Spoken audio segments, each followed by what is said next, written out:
6,500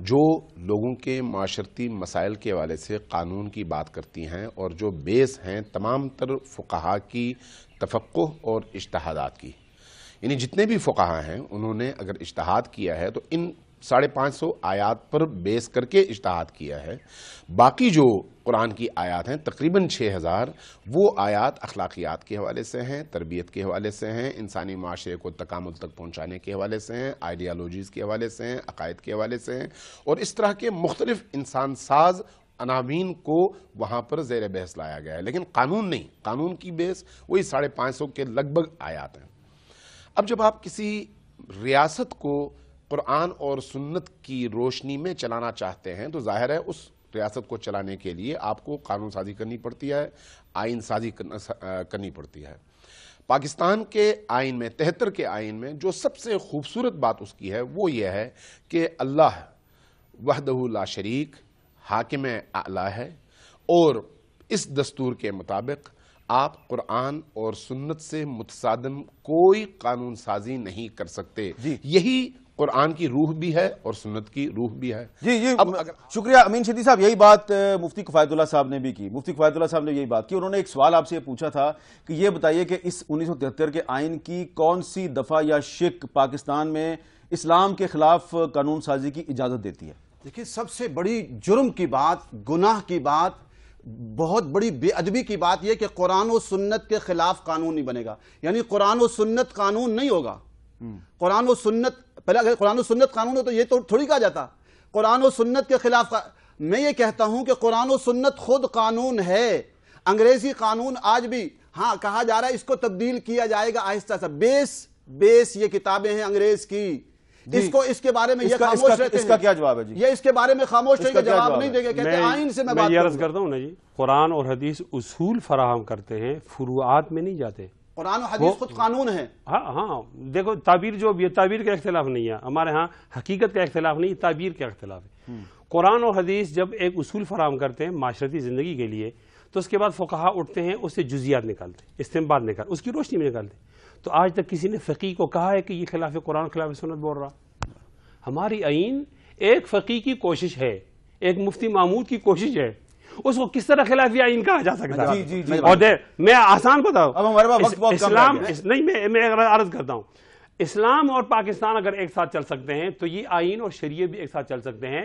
ضرورت اس امر کی ہے کہ اس کے اندر اور چیزیں ڈال دیجیے، اس کے اندر قصاص ڈال دیا جائے، اس کے اندر حدود ڈال دیے جائیں، اس پر عمل کیجیے، ضابطہ فوجداری دیوانی کو ٹھیک کر دیجیے. جب یہ ٹھیک ہو جائے گا تو کوئی چیز باقی نہیں رہے گی. قرآن و حدیث ہمیں جو ہے مفہوم دیتے ہیں، اس سے ہم مسائل مرتب کریں گے. وہ اس وقت جب قرآن و حدیث میں نہ ہوں. جب قرآن و حدیث، دیکھیں پہلا قانون کیا ہے؟ قرآن حدیث پہلا قانون ہے. جو قرآن و حدیث میں نہیں ہوگا تو ہم ادھر جائیں گے. یہاں کیا ہے؟ 302 کا ایکٹ، اوپر لکھے قتل عمد، اوپر قتل خطا.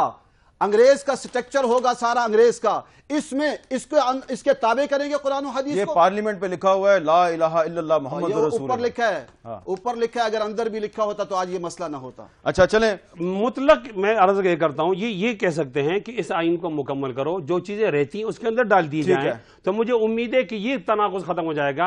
تعبیر کا آپ دونوں میں اس بات پہ تو اتفاق ہے نا کہ حکومت اور طالبان کو آپس میں جنگ بندی کرنی چاہیے، اس پہ تو اتفاق ہے؟ بہت ضروری ہے. اور یہ بھی میں اتفاق کرتا ہوں کہ جو ہمارا یہ طبقہ شریعت سے ڈرتا ہے، شریعت سے ڈرنے کی ضرورت نہیں ہے. یہ ملک کا آئینی مطالبہ ہے، آئین کے ہوتے ہوئے بھی اس پر عمل کیا جا سکتا ہے. بہت بہت شکریہ جناب مفتی کفایت اللہ صاحب، جناب مولانا عبدالعزیز صاحب، پروفیسر ابراہیم صاحب، آپ کا بہت بہت شکریہ. آج آپ بہت محتاط رہے، اچھی بات ہے، ہمیں بہت خوشی ہے کہ آپ محتاط ہیں، اور آپ کی احتیاط سے یہ امید پیدا ہو رہی ہے کہ شاید آپ کے اور حکومت کے درمیان جو مذاکرات کا عمل ہے اس میں سے کوئی خیر نکلے گی، اور جو اس مذاکراتی عمل کی کامیابی کے امکانات ہیں یقیناً ہمیں بڑھتے ہوئے نظر آ رہے ہیں. مجھے دیجیے اجازت، اللہ حافظ.